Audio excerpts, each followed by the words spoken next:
અવારનવાર ગંદા પાણીથી શાકભાજી ધોવાતા હોવાનું જોયું હશે, પરંતુ જો ખેતરમાં જ શાકભાજી ગટરના ગંદા પાણીથી તૈયાર થતા હોય તો શું? વાત છે સ્માર્ટ સિટી અમદાવાદની। આ દ્રશ્યો એસજી હાઈવે પર આવેલા ખેતરના છે કે જ્યાં શાકભાજીની ખેતી માટે ગટરના ગંદા પાણીનો ઉપયોગ થતો હોવાનો દાવો છે।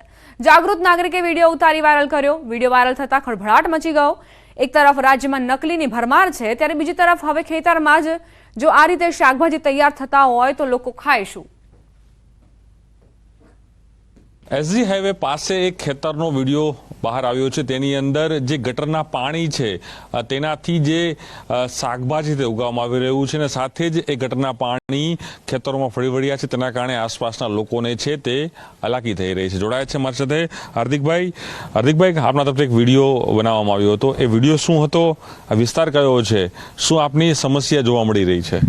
આ એસજી હાઈવે પર ગોતાથી વૈષ્ણોદેવી રસ્તા ઉપર જ્યાં ફન બ્લાસ્ટ અને સ્પીની આવ્યું છે એની પાછળ અમારા ફ્લેટ છે વિએન્ઝા। એની પાછળ કોર્પોરેશનની મુખ્ય ગટર લાઇન જઈ રહી છે, જે અમારા રોડમાંથી પણ જાય છે અને ત્યારબાદ આગળ ખેતરોમાંથી પસાર થઈ રહી છે। તો ત્યાં ખેતરના માલિકો અથવા ત્યાં જે કામ કરી રહ્યા છે એ લોકોએ ખેતી કરવા માટે, કે ત્યાં મુખ્યત્વે શાકભાજી ઉગાડવામાં આવેલું છે, તો એ ખેતી કરવા માટે આ મુખ્ય ગટરના ભાગ તોડી દીધેલા છે અને ગટરનું પાણી ઉભરાવીને તેનાથી ખેતી કરે છે, જેના હિસાબે ગંદુ પાણી, કારણ કે એની અંદર કોઈ વાલ તો લાગી ન શકે, એટલે ગંદુ પાણી ખેતરોમાં ઉભરાઈને મચ્છરો અને વાસની ખૂબ જ સમસ્યા થઈ છે।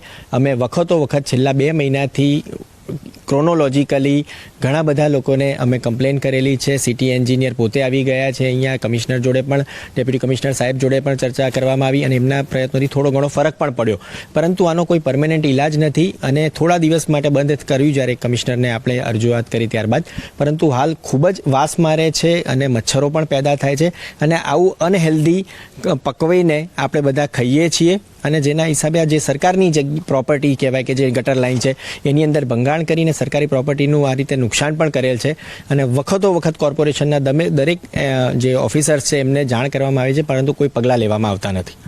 ચોક્કસ કહી શકાય, તમે અહીં રહી રહ્યા છો, એક મોટી સમસ્યા છે, ગટરના પાણી છે તે હાલ ઉભરાઈ રહ્યા છે, પરંતુ ચોક્કસ એ માની શકાય કે આના કારણે જે સમસ્યા થઈ રહી છે, કેવી બીમારી હોય અને ખાસ કરીને જે શાકભાજી જે આપણે રોજ આરોગતા હોય છે અને એ જ ગટરના પાણીમાંથી થતું હોય છે।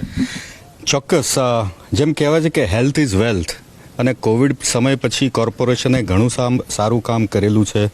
અમે 2-3 મહિનાથી આજે હાર્દિકભાઈએ જેમ કીધું એમ અરજીઓ કરેલ, પણ ટૂંક સમય માટેના પગલાં ભરેલા છે, પણ આ કાયમી ધોરણે જો થાય એ બહુ હિતાવહ છે, કારણ કે આ રોગચાળાનું મૂળ છે। અહીંયા તમે આ નજર મારી શકો છો કે રોગચાળો એટલો ફેલાય એ રીતની આટલી બધી ગંદકી છે, તો આનો કંઈક ઉકેલ લાવો બહુ હિતાવહ છે।